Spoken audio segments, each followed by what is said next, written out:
আপনি নিজে কোনো স্যালারি নেন না? না, আমি স্যালারি নেই না। বা আপনি যে লোকজন বললেন যে ডেলিভারি ম্যান, তাদেরকে স্যালারি দিতে হয় না? ফুয়েল কস্ট সহ 20,000 টাকার ভেতরে আমরা 38 বা 40-এর মতো প্রফিট থাকে পার মান্থ। 30 লাখ টাকা দিয়ে আপনি যে চাচ্ছেন ওটা দিয়ে কি করবেন? 30 লাখ টাকা আমাদের টার্গেট আছে যে আমরা 5,000 টাকা করে যেহেতু দেই, আমরা প্রায় 600 ক্লায়েন্ট তৈরি করবো। এখন হয়তো আপনি 150-200 লোক নিয়ে কাজ করছেন। যদি এটাকে অনেক বড় স্কেলে নিতে হয়, তখন আরো অনেক ধরনের কস্ট আপনার বেড়ে যাবে, সুপারভিশন কস্ট বেড়ে যাবে, এবং তখন দেখা যাবে যে আপনার একটা বড় অংশ হয়তো টাকা ফেরত দিবে না। আমার কাছে মনে হয় this type of business is always a very risky business. তো সেটা স্কেলেবল করাটা খুব ডিফিকাল্ট। আমি আসলে ব্যক্তিগতভাবে খুব কনভিন্স না যে এইখানে আমি ইনভেস্ট করলে সেই টাকাটার আসলে কোনো মানে রিটার্ন, একটা সার্টেন রিটার্ন আমি পাবো কিনা। Considering all this, I am out from this. আমারও সেম। আই ফিল দ্যাট এখানে যে স্কোপটা, মানে এটা আমার ইয়ের সাথে যায় না।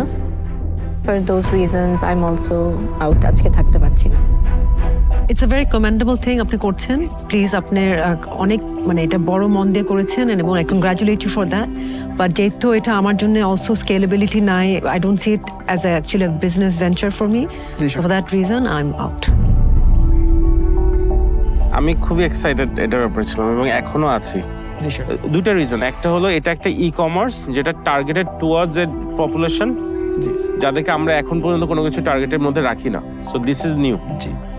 সেকেন্ড হলো আপনার মাইক্রো ফাইন্যান্সিং এর যে এলিমেন্টটা নিয়ে এসেছেন ওটা আপনি সলভ করেছেন।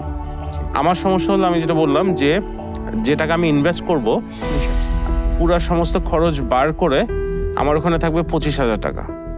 আমি যদি বলি আমার ক্যাপিটালও আমি তখন রিটার্ন করতে চাই, by the time I retire and possibly will be dead, তখন পর্যন্ত আমার ক্যাপিটালই রিকভারি হবে না। যদি সামি ভাই একটা অফার দেয় এবং ওই অফারে যদি আমাকে অ্যাজ এ পার্টনার চায়, সেই ক্ষেত্রে I will be very willing to collaborate and make you a combine offer. আপনার উদ্দেশ্য খুব ভালো।